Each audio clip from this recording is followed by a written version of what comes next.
Play it once, Sam. For all time's sake. I don't know what you mean, Miss Elsa. Play it, Sam.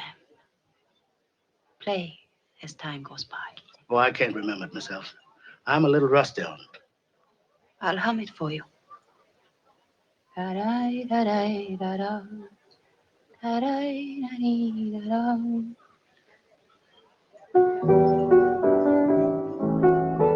Sing it, Sam. You must remember this. A kiss is just a kiss.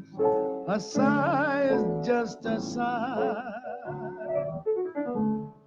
The fundamental things apply as time goes by.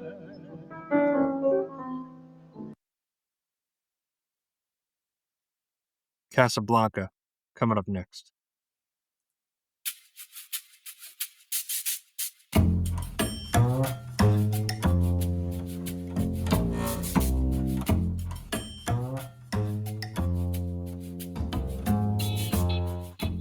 Haven't Seen It with Tim Sestito and Tommy Tevenig.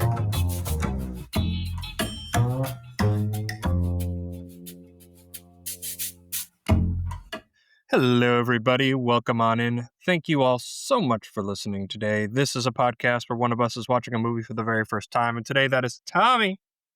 Yeah, never seen Casablanca.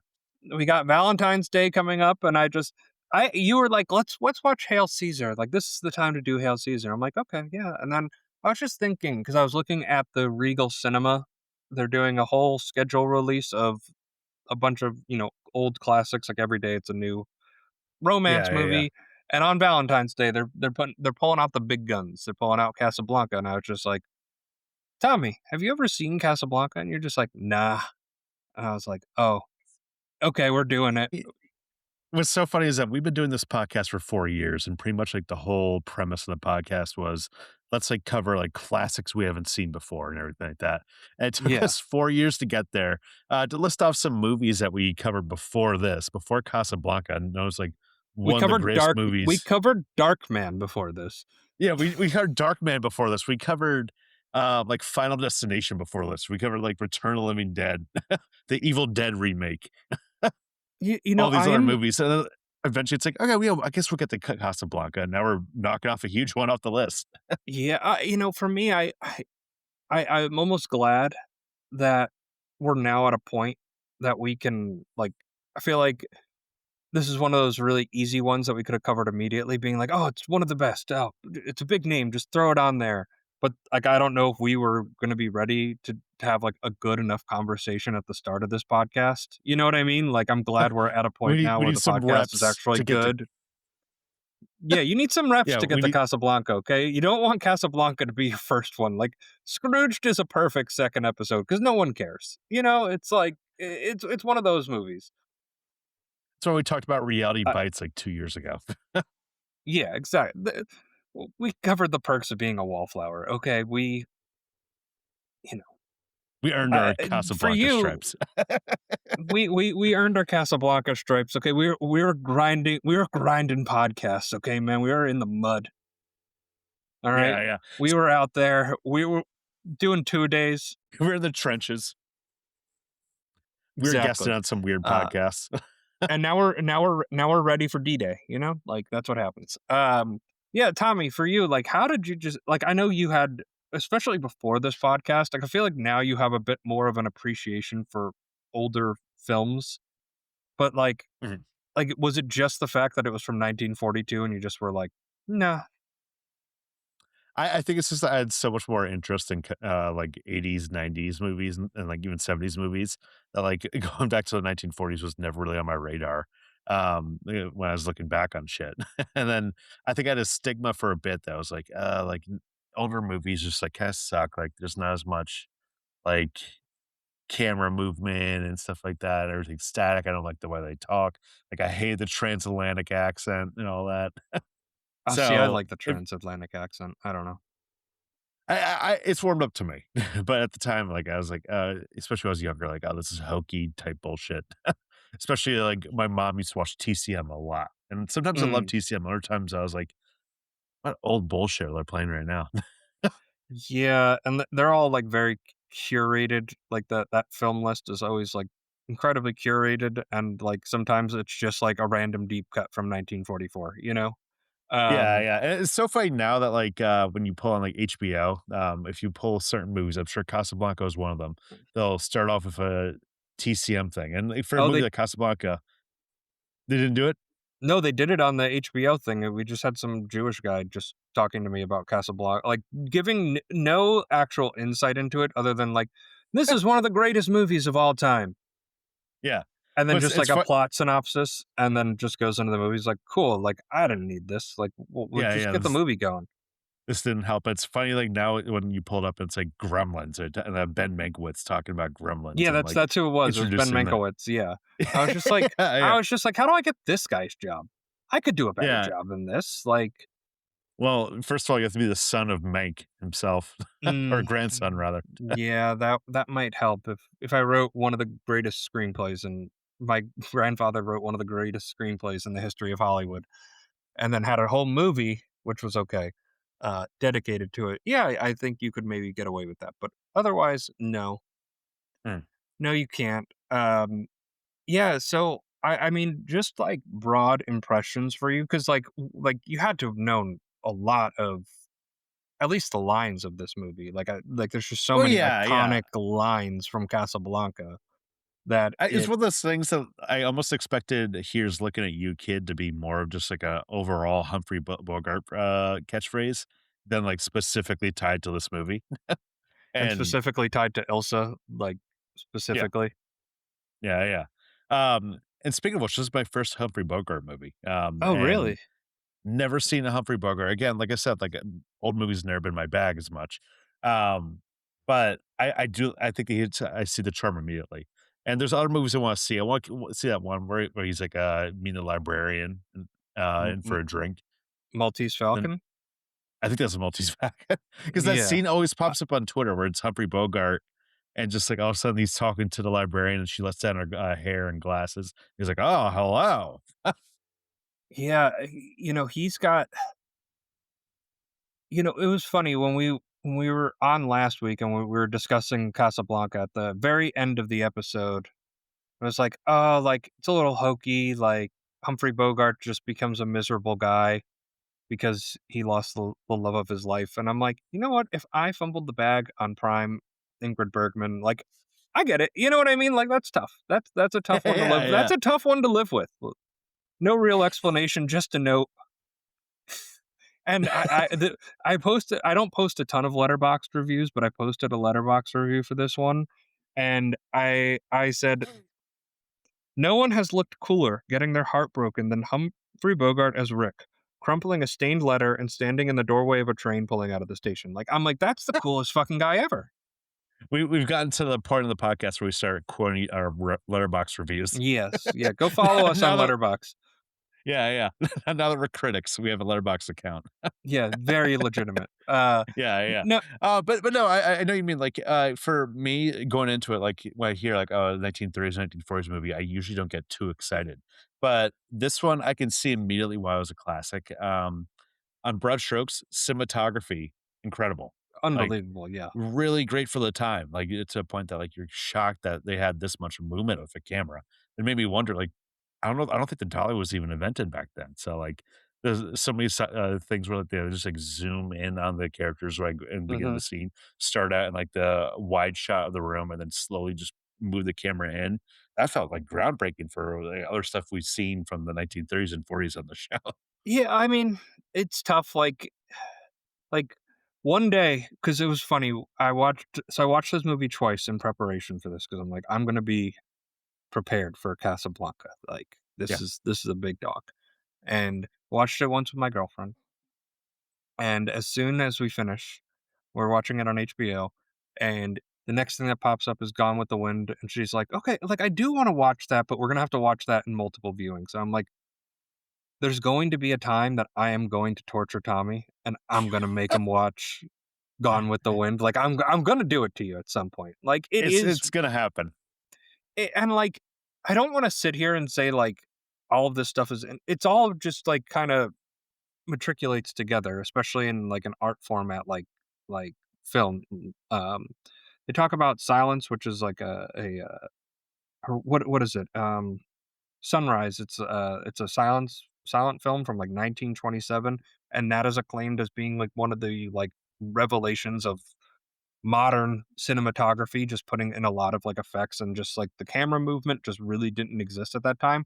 Like when you're thinking back, like you're kind of thinking back to like silent films. And I think Mhm, it's interesting too because when you look at a lot of like I was watching a documentary or whatever promotional material for Casablanca, um, and they're talking about it, and like uh, the preface being like all these these were film factories. It was they basically took the Industrial Revolution, the Henry Ford method of being like, how can we print as many of these things out as possible? And they would release like 50 movies a year.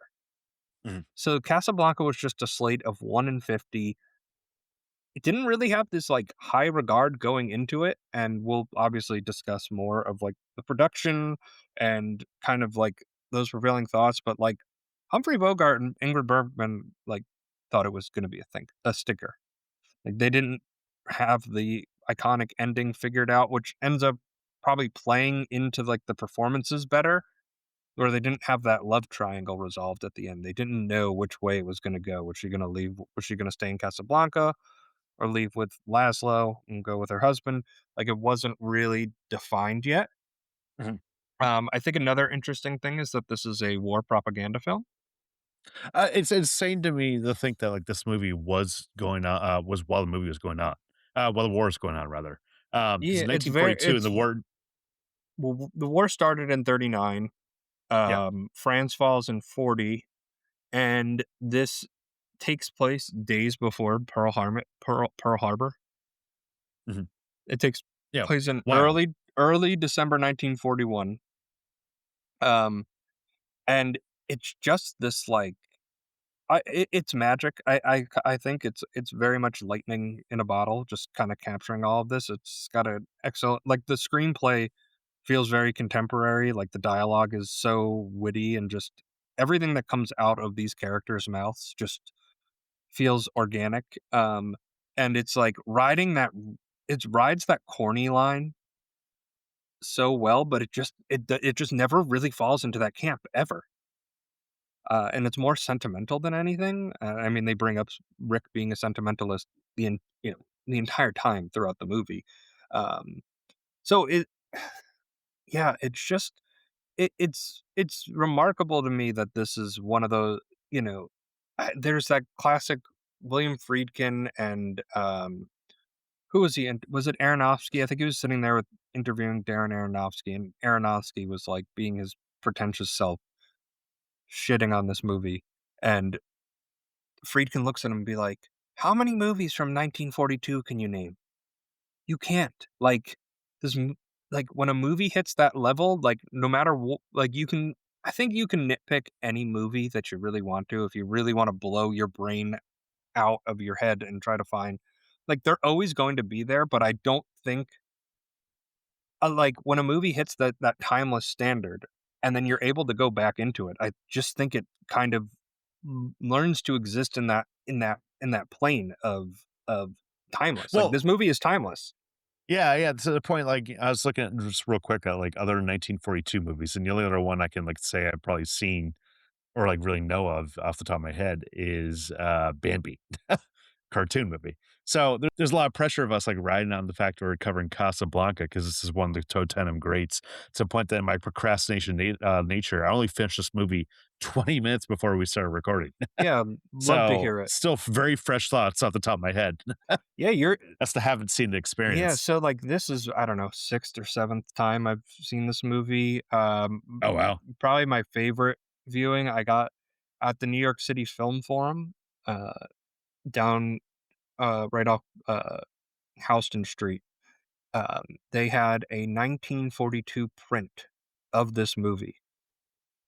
So I got to watch Wow. it on an original printing of this, which was a very, very cool experience. It definitely plays better in a theater. I don't know. It is just that's just the cinematic experience, right? It'll always play better in a movie Mm. theater. But yeah, there's lots to talk about with this movie. Let's do a quick little. What did you watch? What did you watch this week, Tommy? Give me something good. All right, I'll give you a quick one that actually ties into this movie. And my procrastination nature while not watching Casablanca, I watched a movie where characters watch Casablanca. Just Oh, reminded me, like, oh shit, I gotta watch Casablanca this week. I like how you can't escape your nature of just being like, "Ugh, but I still gotta watch this movie from 1942. I'm just push it off, push it off, push it off, push it off, Yeah, push it off. yeah, yeah. It's still in there. It's still in there. I've watched 3 movies in between Monday and Hmm. today when we're recording. But anyways, one I want to talk about is called Good Rich. It's with Michael Keaton. It came out like about 2 years ago. And basically it's like Michael Keaton is a guy in his like early 70s, as Michael Keaton is, and he's learning to reconnect with his daughter Mila Kunis, who's like in her late 30s, having a kid. And he also at the same time has is kid parent to like young kids. So he Yeah, has to navigate that, like, and like the fact that his wife is in rehab, not wanting to talk with him. And it wasn't anything like super special, but there's one scene in the movie where Michael Keaton was like talking to his young kids that are like, I don't know, like age like 5 and 6. He's like, "Oh, you guys haven't seen Casablanca before?" It's like, "Yeah, we're gonna watch Casablanca." They have a movie night. They show Casablanca, and they pretty much just showed like the opening credits and the end credits. He's like, "Oh, that was a great movie, wasn't it? That was our time." I was like, "Motherfucker, I have to get ready for this fucking podcast." And here I am watching Goodrich, random like Michael Keaton movie from like the 2020s I didn't need to watch. But overall, it's a charming time. I mean, it's not anything special, but it kind of is like one of those movies you'd see a lot more like 10 years ago. Hmm. Just like the indie drama that has like a few people you might have recognized. For example, in this case, it had Michael Keaton, it had Mila Kunis, and it had Andy McDowell and Kevin Pollak showing up. So it was just a breezy comedy. yeah. And just Michael Keaton being an old guy, just like figuring out like life and stuff like that and what's going on. Him getting hit on by a neighbor that, or another classmate of his, their parent, thinking he's gay or anything like that. So shit like that. But there's the Casablanca scene. I was like, oh, great. You're like, Here we great. go. Just a timely reminder. Pretty much the only reason to even bring it up on this podcast. It sounds like. Yeah. But yeah, I watched John Wick 1 and 2, and Nice. I don't know, just they were on HBO and I saw them there and I just said I have other movies I need to watch. Like I need to catch up on some of the Oscar noms. Like I have a whole backlog, but then I just see John Wick 1 and 2 show up and I'm just like, yeah, yeah, this is the Yeah. one. I'm gonna watch this movie. You don't I really feel have you. a say in it. Just like truly like the best action sequences in movies. Like I know especially with 3 and Oh, 4, like yeah. they're a little long, but just like when you're in the heart of the action there, I'm just like, yes, yes, this is, Let's go. you know what? This is what AI can never do. AI can never make this. There. Reconnect the John Wick Yeah, and action. I know what you mean. Those movies rock and they really flow into each other really well. I remember last year I did a sick day at work where I was like fighting off a cold. And I was like, you know what? I'm sick. I'm gonna watch all three first 3 John Wick movies, and I had a blast just from like start to finish. Oh yeah. Because they just compound to each other, where each one starts where the last one just ended. Yeah, no. They're great back-to-back movies. And perhaps maybe a movie people will be discussing in 80 years from now. I don't know. I don't know. Yeah. But speaking of Yep. movies from 80 years ago, this is Casablanca. Of all the gin joints in all the towns in all the world, she walks into mine. Been a long time. Announcing the 50th anniversary collector's edition video of Casablanca. Play it once then, for old time's sake. He's looking at you, kid. Casablanca, $19.98 or less after $5 mail-in rebate with purchase of Taster's Choice. I think this is the beginning of a beautiful friendship. Casablanca. 19. I knew you would love that VHS TV spot. That's why I picked it for you because TV didn't exist when Casablanca came out. Fun fact. Casablanca. I mean, hey, Yep. I can get Casablanca on 4K for $5 less than that. So take that, 90s. Crazy. Crazy. Casablanca is a 1942 American romantic drama directed by Michael Curtiz, starring Humphrey Bogart, Ingrid Bergman, and Paul Heinried. Filmed and set during World War II, it focuses on American expatriate Humphrey Bogart, who must choose between his love for a woman and helping her husband, a Czechoslovak resistant leader, Took a minute. escape from the Vichy-controlled city of Casablanca to continue his fight against the Nazis. The screenplay is based off of an unpublished play called Everybody Comes to Rick by Murray Burnett and Joan Allison. The supporting cast features Claude Rains, Conrad Veidt, Sidney Greenstreet, Peter Lorre, and Dooley Wilson. So for me, Tommy, because I was thinking, like, what am I going to ask you about it?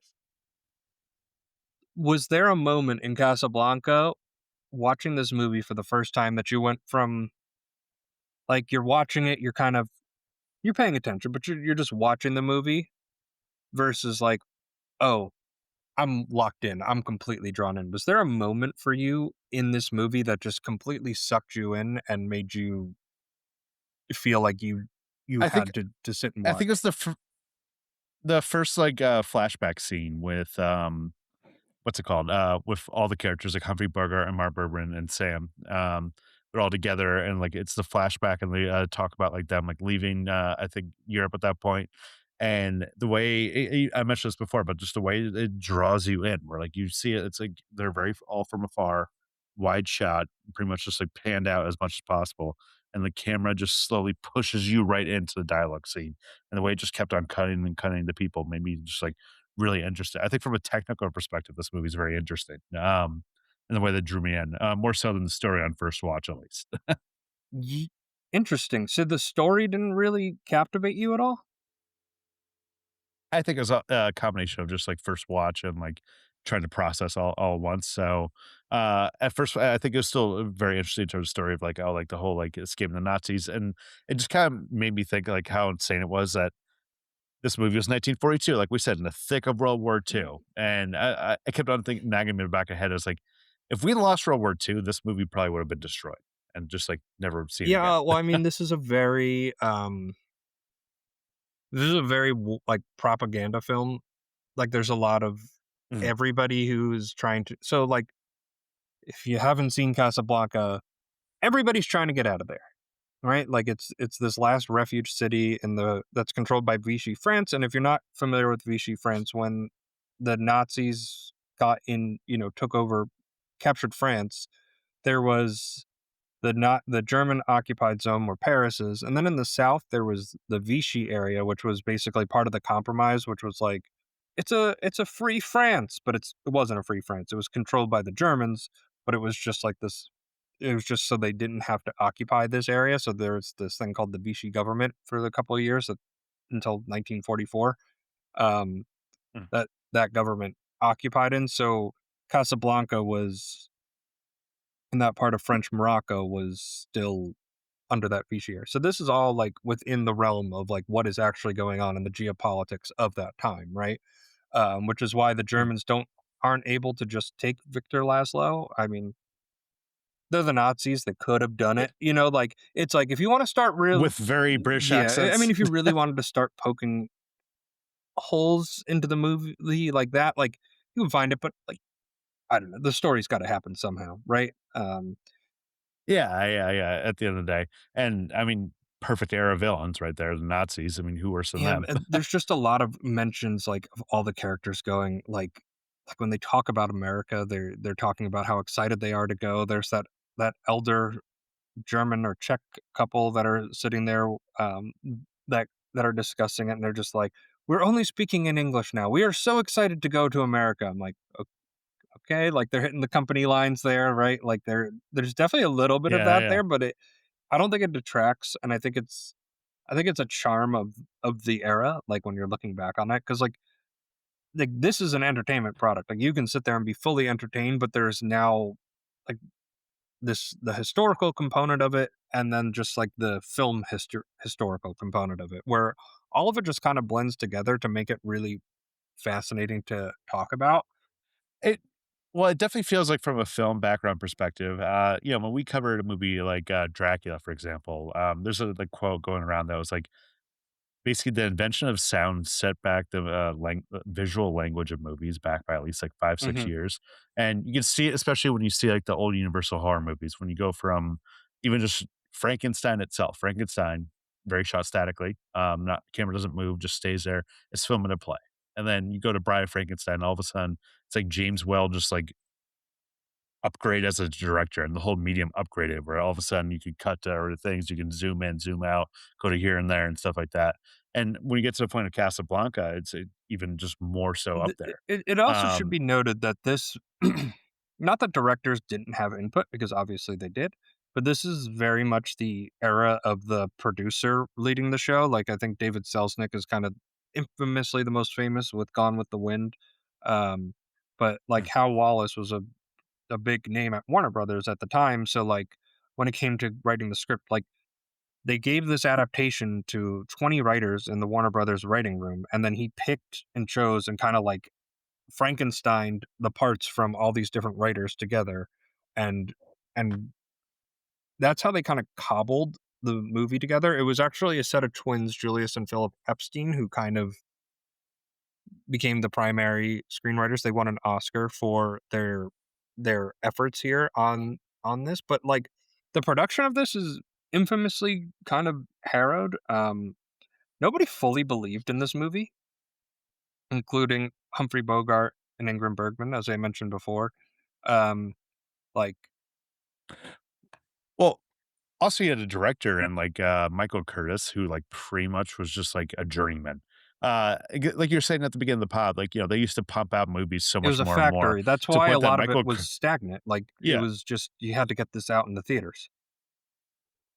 yeah, exactly. So the point Michael Curtis, over the course of his career, directed approximately 170 to 181 films from 1912 to 1961, like 50-year career.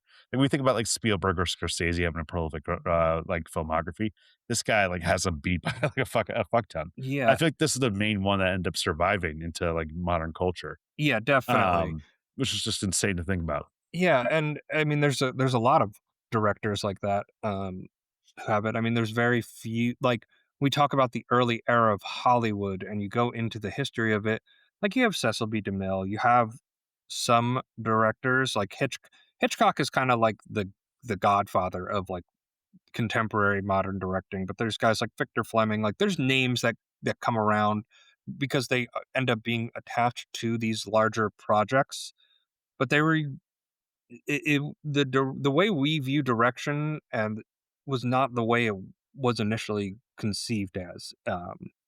It was this producer led thing here, but I think interesting points to talk about. Well, it does also make you wonder if it does make you wonder about Michael Curtis if like the guy like ever had a life outside of the set.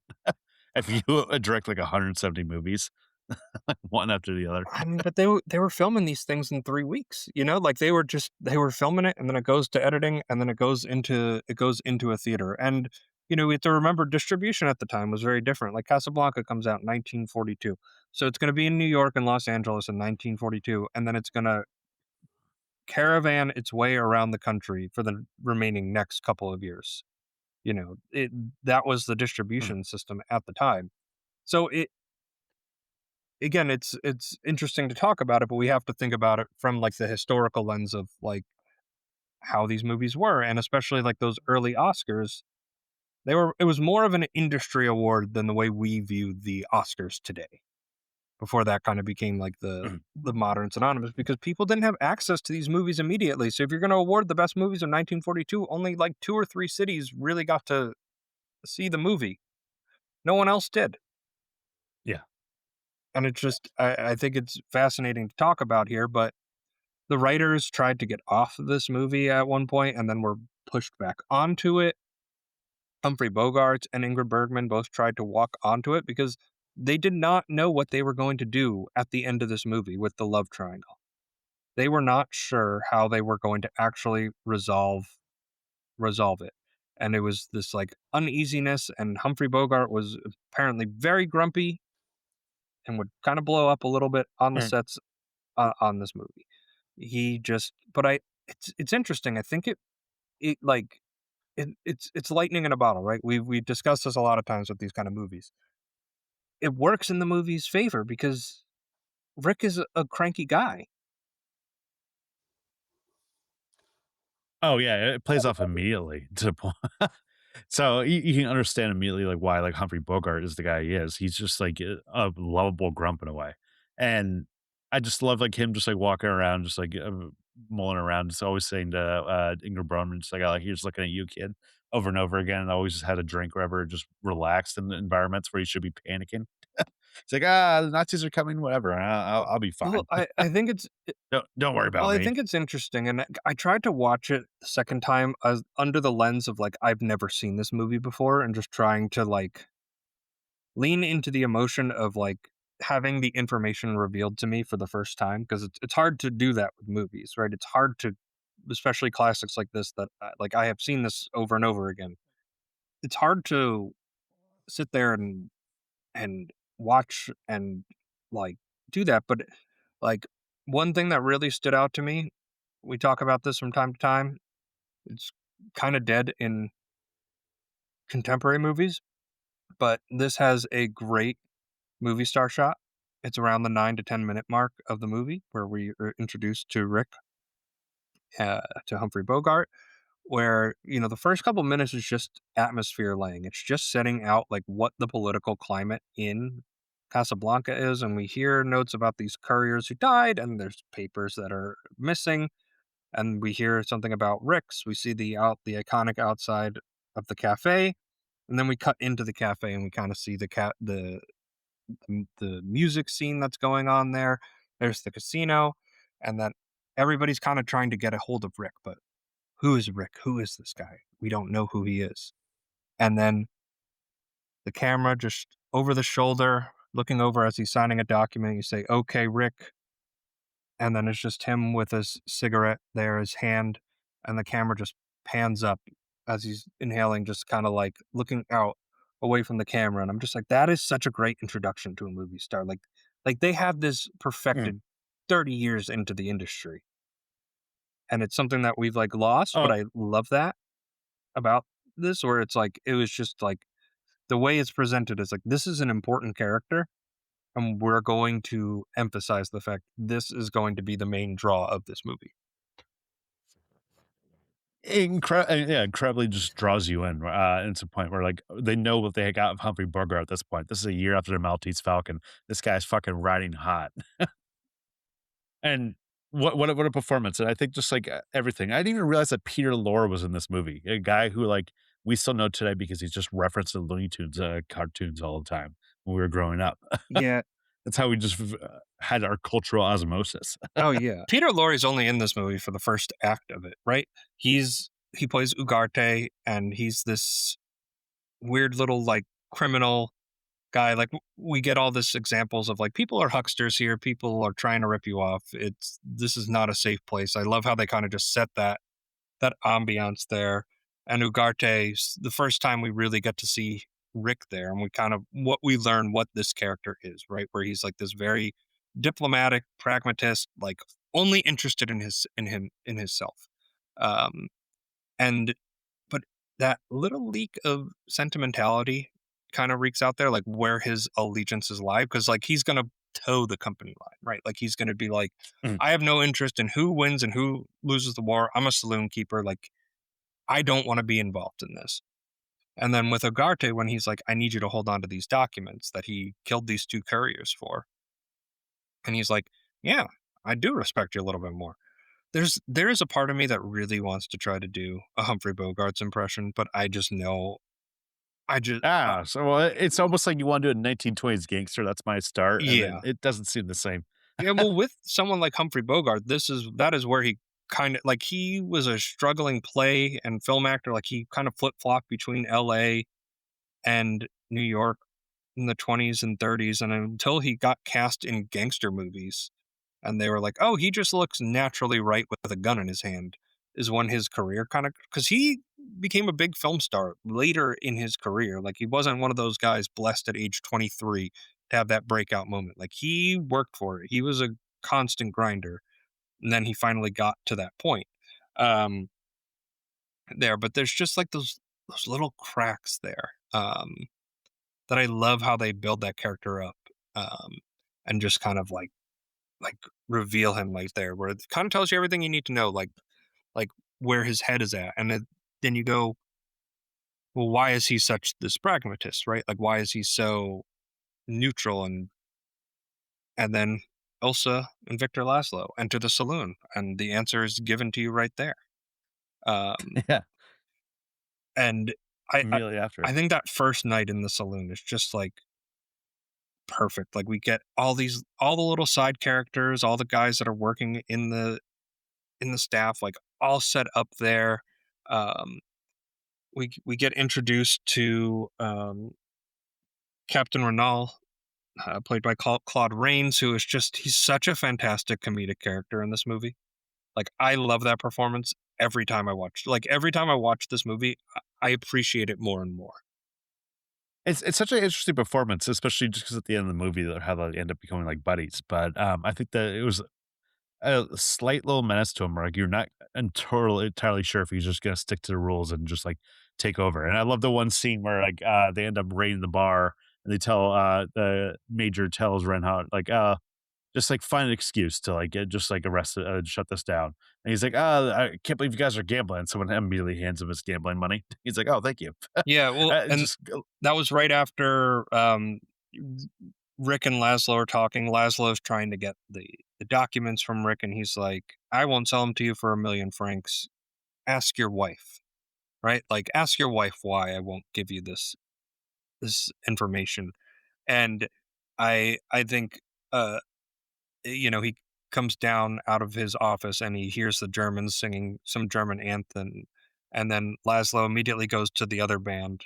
The Germans are playing on the piano. He goes to the band and says, like, play the Nationalette, and the like a French anthem, and they all look to Rick. He nods, and it goes, and it's that like we know where his sympathies lie, and they just do such a good job of like throughout the movie of like little hints. Like, it's really clever, really strong screenwriting, and it's like that's just such a great little moment, because we're learning with Rick, like, okay, he's like throughout the movie, it's like he's the boss, and there's just all these like little moments of like everybody looks to him as a point of authority when they're in his saloon, and then there's just those little leaks of like where his sentimentality is, and he's just a heartbroken man who he uh, was a gun runner, um, and then he was fighting for the nationalists in Spain during the Spanish Civil War in 1936. Like, he was this you know left leaning, like, anti-fascist person, and it ends up like what happens to him in Paris with him and Ilsa, like, really just breaks his heart and makes him this like gruff man, but he still has these beliefs, right?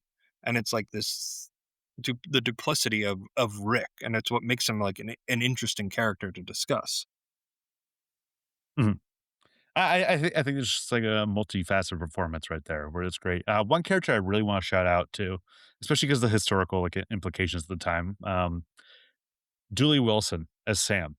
Oh yeah, One of the more famous lines in this movie is "Play it again, Sam," yeah. We and from the I beginning. just think whatever. But like for a movie like this, it feels like kind of like very like groundbreaking at the time, like having an African American like character that of this prominence that's not essentially just a servitude Y- or a servant around the house or something like that. He has Yeah, his own independence. He feels like Humphrey Bogart's best friend at this point. This is an era where, you know, 3 or 4 years ago, before this was Gone with the Wind, where you had Hattie McDaniel, an actress who ended up was nominated for like an Academy Award, and she and couldn't even wasn't attend the allowed to attend. Oscars. Yeah, which is Yeah, crazy. yeah. So And insane to think about, but like this movie though just gives Sam such a prominent performance, it and it still just has feels like the very racial.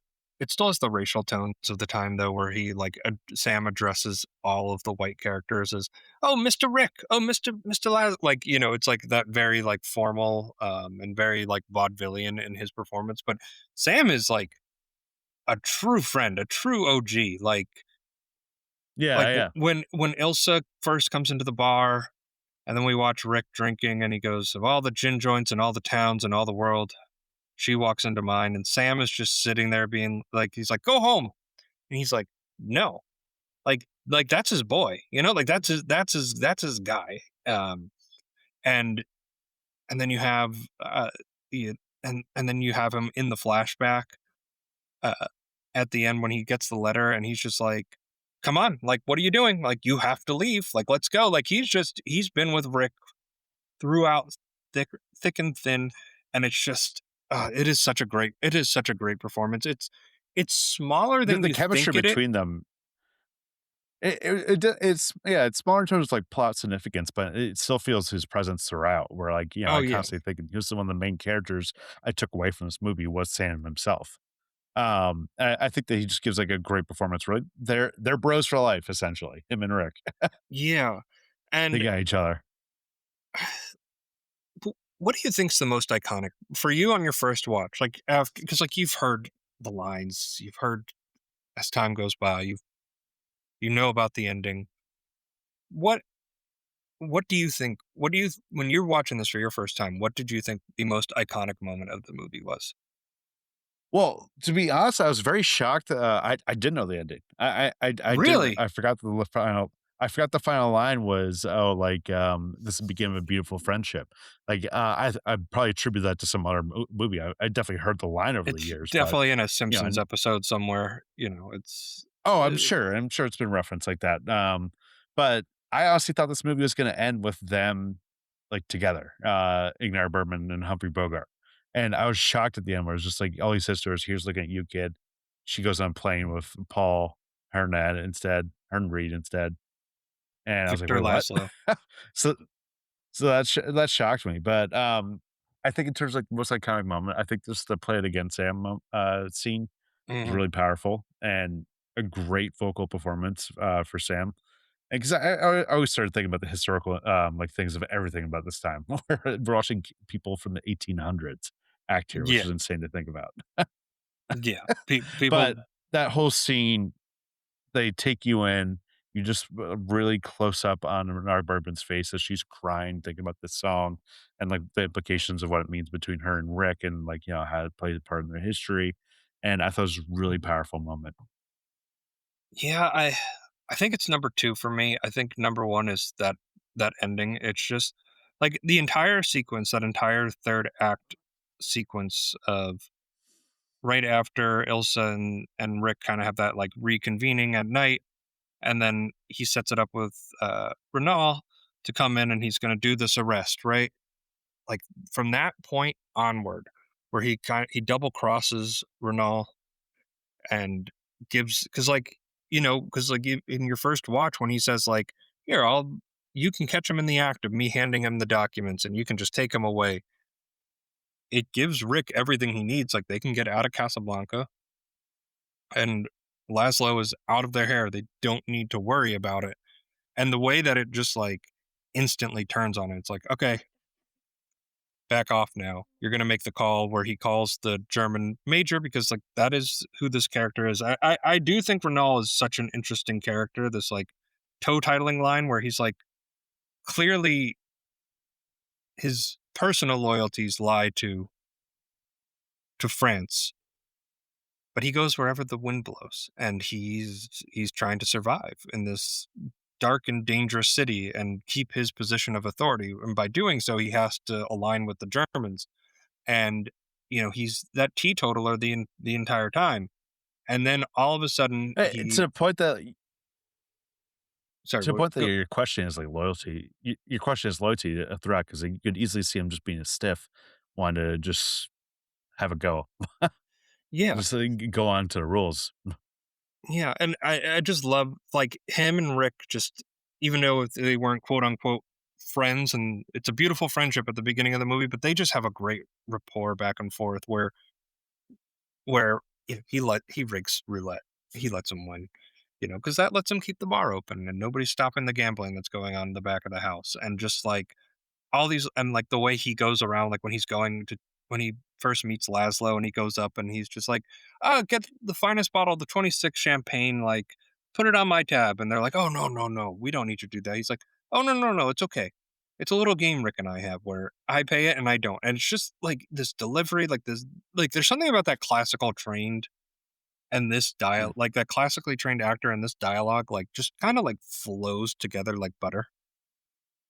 It's just it's so smooth. It feels like silk. Like it's all the dialogue feels very sharp, very fresh, and yet it feels of its time in that sense. Like it's just this crazy parallels between the two. Did you have that like feeling, that sensation while watching the movie? I mean, some of the lines are iconic, and I definitely feel like I need another rewatch or two to like fully like appreciate the crackling dialogue that comes off. But I do love like some like parts of like, the movie where like, you just get the sense that everyone just hated Major Heinrich Strausser, and just a guy you just love to hate in this movie. What's Hmm. insane about that actor's background, Conrad Veidt, is for an actor who played a bunch of Nazis in Hollywood. He was a refugee from Germany that So is actually Paul fled the Hein. So Nazis is Paul Heinrich. There was a couple of European expatriates who were in these movies who fled the Nazis. Yeah, yeah, which, insane. Uh, Veidt was, like, fleeing the, Germany with his, like, Jewish wife and stuff like that, and then he comes back and he ends up being, like, typecast as, like, these villains in these movies. He was the highest paid member of this cast, even though he was second billing, which, again, insane 'cause, you'd think that, like, Humphrey Bogart would be the highest paid, but I It guess it's Conrad Veidt. it's a different time because they're all these actors are they're not. Katharine Hepburn changed the game in the '60s when she was the first actress to get $1 million for a single film. They were under weekly contracts that would be renegotiated depending on how movies did and how they performed.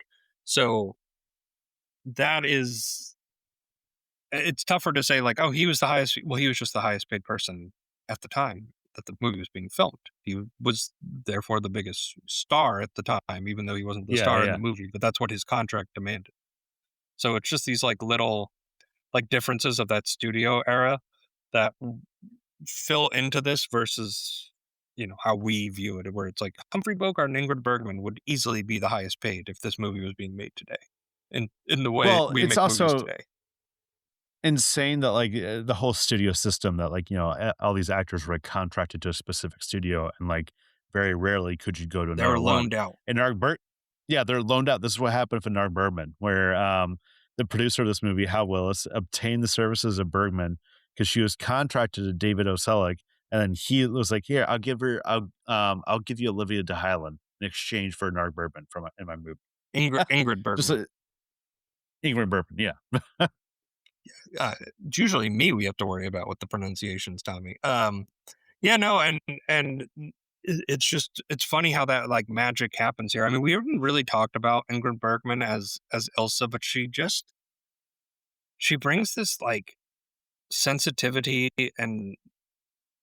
and just beauty uh to probably and like elevates I would say probably the most underwritten part of the character is Ilsa because she's a little bit damsel in distress in this movie, where Mm. she doesn't have a ton of agency. It's a lot of like, "Oh, be careful, Victor." It's a lot of those lines, but like we see through this character that like she's attracted to men that have a certain her character is attracted to men that have a certain political stance and like a strength behind them and a conviction in what they're doing and what they believe in and like between what we know about Rick and what we know about Victor Laszlo that that kind of connection and just like what she's attracted to and just like when you think about what those guys are going through in the ringer and just what they're doing like having someone that gentle and warm to come home to, right? And like we have to think about it in the times of the 1940s, right? When we're Mm. thinking about these kind of movies, like it just like she just brightens up the screen. Like everything about her just makes you. Well, her chemistry with, Humphrey Bogart is just sizzling, like, off the screen. You could see why this is one of the more, like, iconic, like, movie romances, we've seen out there. Um, because immediately, like, they just, like, could see it, like, in this flashback scenes where they're together and talking about wanting to flee fascists and how, like, Humphrey Bogart, like, used to, like, hate fascists, used to fight them all the time, now he's like, "Ah, well, what do I care?" But again, like, the interplay just, like, makes it really compelling. Yeah, it is. It is really compelling in that way. How did you feel about the pacing of this movie? It was all right. It was all right. Really? I think the pacing, yeah. I think that if there's any flaw on first watch, I agreed with our guest last week, John. John from the Pint to Pop Culture podcast was like, I kind of found it a little boring at parts. I think there's a little stretch where I was like, okay, like I wish it could have been sped up a little bit, or maybe like just like paced a little bit better, slightly. But I think there's also first watch jitters when I'm a little tired. I'll admit, like I'm very exhausted on this recording right now. And I think on a second watch, I'd be like, okay, maybe I could appreciate more. But first watch, I was like, all right, like, If you're watching the video of this, you can see the bags under Tommy's eyes. Like you can definitely see them. But I see for me, it just flies by. Like I when we were watching the first watch through, we paused at like the 35 minute mark, and I thought we were like 15 minutes into the movie. Like I could not well, to be believe how fair, yeah, quick it went. I don't think there was. this wasn't anything. I don't think there's any fat on this movie. Like I don't think there's anything that you need to chop off and make it go quicker. Like I think it's a perfect movie.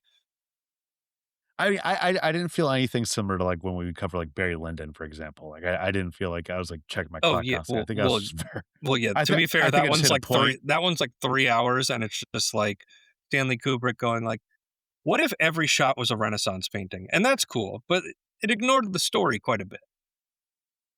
Yeah, It yeah, just exactly. Whereas this one didn't have that, but like it jumped from scene to scene. I definitely think that I just hit a wall, like outside of the movie. It just mhm. like immediately like had me like struggling. Where I was like, okay, fuck, like now I'm watching this right now. Yeah. Um, I, but again, that's what I think rewatches are meant for me sometimes with older movies to appreciate them fully. yeah, I should have said to you like try to watch this one twice. And then there was the guy who owned why am I Signor Ferrari who owned the blue parrot. There's just one line that always stuck out to me where Laszlo and Ilsa go to him looking for uh, visas out of Casablanca, and he's like, "I am I run all things illegal here in Casablanca." I was like, okay, well, that's a little on the nose, huh? Like that line is just so funny to Yeah, me yeah. in this movie where it's like, and maybe like when you think about like America at the time, like the world of the under, it's not as fresh with us, especially like in light of recent news that has come out with certain documents being linked, wink, wink, wink, nod, nod. But like this kind of like dark underbelly of our world, I don't think was as prevalent in American society here. So it almost needed to be hinted at. And like, what does this guy do? Okay, he runs the illegal stuff. Let's just have him say it. That way, it's just like brass off the nose. I just thought that was funny, Yeah. but I thought he was like I could see those being scenes where you're just like, okay, but I just think it adds to the world of Casablanca, right? Like, there's more to this world outside of Rick's cafe. Like there's just all this seediness there, and it adds to the danger of where they are. Well, it also, I think, just like makes great use of its setting where like you see like multiple parts of this bar and throughout, and they don't just shoot it from one angle. Again, like Mm, this is the main takeaway for me, like this time on this first watch. Cinematography, how they just go and like, zoom in on like Sam playing on the piano, zoom out to everyone in the bar, like being associated and like just being lively. You can really feel the energy in a room that sometimes I feel like in older movies, it feels almost like too stagnant. hokey to feel like something really happening and stagnant. Yeah, And and this didn't have this hokey nature to it. I think in like the lines of that with like the cinematography, like I feel like Rick's American Cafe, you can map out the entire bar and the geography of that Oh bar yeah. just based on how it's shot because you get to see it from every angle. It's kind of like it was making it, your point is making me think of like 12 Angry Men, where that movie is shot in one room, the entire movie, and this one, a good chunk of it is shot entirely in one room, basically. You can make one room very interesting if you know how to shoot it, and you have your narrative kind of like weave into that, and you can use your camera like that, and it's these like building blocks that lead into the world of cinema that we're more common to from the 70s, 80s, 90s onwards, right? Like all of these are like building blocks, and I I I don't think there's any fat on this movie though. To your point. Okay. Yeah. Well, Um, I definitely think it's just a matter of like the fact. Also, this movie is not 2 hours over, 3 hours over. They get in and out in like about 100 minutes or so, yeah, a little which over like 105 or something like that. It's trim. Um, I this will make me very excited to do like Gone with the Wind with you, where that is 3 hours and 49 minutes. yeah, and that's gonna be one I'm gonna be like save until like the night of recording, or it's gonna No, be like 6 o'clock. that's And I'm like, I would there's like a clear intermission break in that, and I would almost argue like watch the first half, pause it, come back to it, watch the second half. Like let's sit with you. well, I would not even that. I would just like for time's sake, like 4 hours is where for me it's like you know me, I love the Lord of the Rings Once like movies. you ever I don't see love the Once Upon extended editions. You know, like I'm just like okay, like the real 4.5 yeah, hours, Return of the King. Oh God, it's like you ever see like Once Upon a Time in America, the De Niro movie by Sergio Leone that's like 4 hours long. I watched it yeah. with my family, like, and we were like just about the end, just like getting punched almost by how long it was. Just on the length of it. Yeah, I think it's Yeah, yeah, one of the reasons I never watched Once Upon a Time in America is because of the length of it, where I'm just like, oh God, that's a commitment. That's a real commitment. yeah. And maybe not fully worth it. Oh, interesting. Hot take. I am a star. I'm a star, I'm a star, I'm a star. I am a big, bright, shining star. That makes me really want to cover Once Upon a Time in America now, just so that you have to sit through a 4-hour movie again. You'll have to commit 8 hours of your entire life, a full working day, to Once Upon a Time in America. Hell yeah. Just get me in. Just get you in, get you locked in. Who's the star of the show, Tommy? Which performance to you stood out? Because we talked a lot about the performances here, but like, who do you think is Um, the real star here? I think of Narg Bergman because like in order to have a good Ingrid. convincing love triangle, uh, Bigman, Isabel Rossellini's mom. Yes. Yeah. In order to have like a compelling love triangle, you really need someone like great in the center, and she is someone great. You can see why both these guys like want her and like want to be with her and stuff like that. And like why there's maybe not like a ton of like fighting, but like the fact that like okay, like this is someone that's like magnetic. And just the interplay she has with Humphrey Bogart, I think, is just fascinating. A great little back and forth they have right there. And even with Paul Hernandez is slightly different. You can see it in the end of the movie when Humphrey Bogart tells her, "Hey, like I'm not coming to America with you." You could just feel the heartbreak in her eyes alone. Yeah. Just great acting, great eye acting, great listening acting. Yeah. And I love that little, I mean, you might not regret it right now, but one day, a month, and a year from now, you will regret it. Like, it's just one of those great lines. And then that here's looking with you, kid, just, so for me, I think it's Humphrey Bogart with a big honorable shout out to Claude Rains. I who performance I love, but I think Rick is a really tough character to cast right. Like it needs to be like a man's man that's willing to crack a little bit of the sentimentality there. And I love how like we've heard "Here's looking at you, kid" like 3 or 4 times throughout the movie at that point. But the way he says it, the final time he's talking to her, it just hits like a roller punch. I mean, both of these performances are great. I just think so much of the movie hinges on Rick, and I just think that performance is so iconic and so vital to the movie itself that I think you could take some other classical, golden age movie actresses and maybe put them in Ingrid Bergman's place and it might work. I don't know who you're putting in Humphrey Bogart's place. Could you imagine James Stewart with his, like, I love Jimmy Stewart. You think this would work with his accent? No, it'd take you out immediately. I think that there's a gravitas that Humphrey Bogart brings to your picture. Yes, there's that gravitas there that he definitely has. Are you ready, comedy partner? Waka waka. All right, Tommy, would Casablanca work as a Muppet adaptation? I think incredibly so. It's a classic movie that I feel like they probably already had parodied. Speaking of like pop culture osmosis, like one of the things I remember of Casablanca was Space Jam: A New Legacy when they pull up to Yosemite Sam and he's like they say play it again, Sam. It's Yosemite Sam instead of Sam from this movie. Just a really dumb gag from that movie That's that I saw opening night. I I I I watched like a quarter of it and I like couldn't get through that movie. That's an incredible bit. That's an incredible Yeah. bit.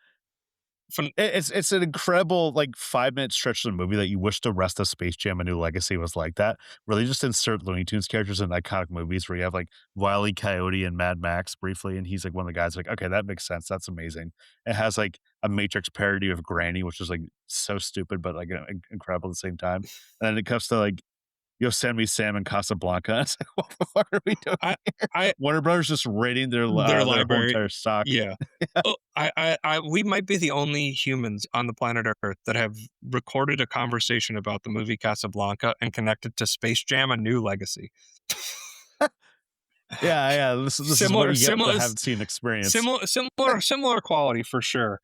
I just Piggy going, play it again, Rolf.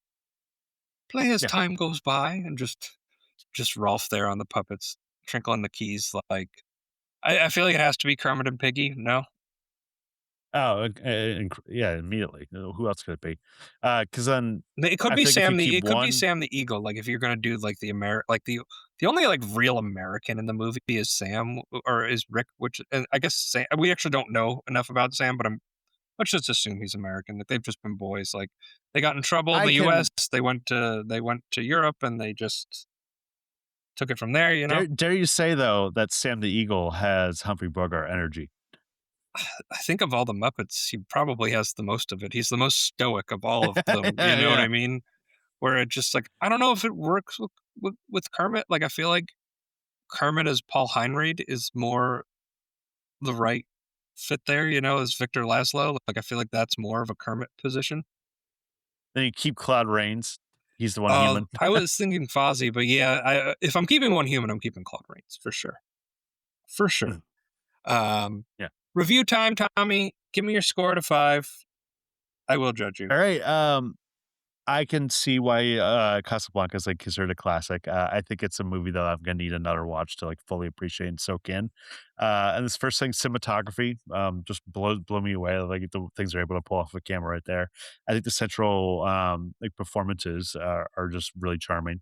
But on first watch, there's a little part where some parts got a little disengaged or wasn't fully on board. So I'm gonna go 4 out of 5, with the caveat that I will watch this again, and I'm sure that will improve. All right, so this is I think a perfect movie. It's 5 out of 5 for me. I said in my notes, I think I could watch this movie every week. Everything about it feels effortless and timeless, yet of its time, which I think is just like like somehow incredible. Like when because like they didn't make this movie with the thought of how people in the year 2026 would react or think about it. I think they will be talking about this movie 80 years from now. Casablanca. If you haven't, you've seen Casablanca. Only person on planet Earth who hasn't seen it is Tommy. Okay, everybody else has seen it. Apparently. Every other human being has seen it. It's like a film 101 right there. Phil, you missed out on film school, Tommy. Any final thoughts before we wrap up this episode? Well, thank you guys so much for listening. You can find us on social media. That's at SCENEIT Pod. That's on Twitter, Instagram, and TikTok. We're also on Blue Sky, podsceneit.bluesky.social. And leave us a 5-star review on Apple, Spotify, wherever you get your podcasts. Helps us out, helps us grow the show. I know Timmy is really disappointed he couldn't play the Al Pacino soundbite right here. He thought it was going to be a slam I thought dunk. it was going to be a slam dunk already. Oh. Yeah. Next time. Maybe next week. Next week, I'm throwing an audible. I pitched this movie earlier. It just celebrated its 35th anniversary. It is a cable classic. Sleeping with the Enemy. One of Julia Roberts' first starring movies. I think we should cover it. Seems appropriate. Came out 35 years ago. It used to be playing on like TBS all the time. I've never seen it. I doubt you've seen it. I remember it on TNT and TBS. Exactly. Thank you all so much for listening. We will see you next week.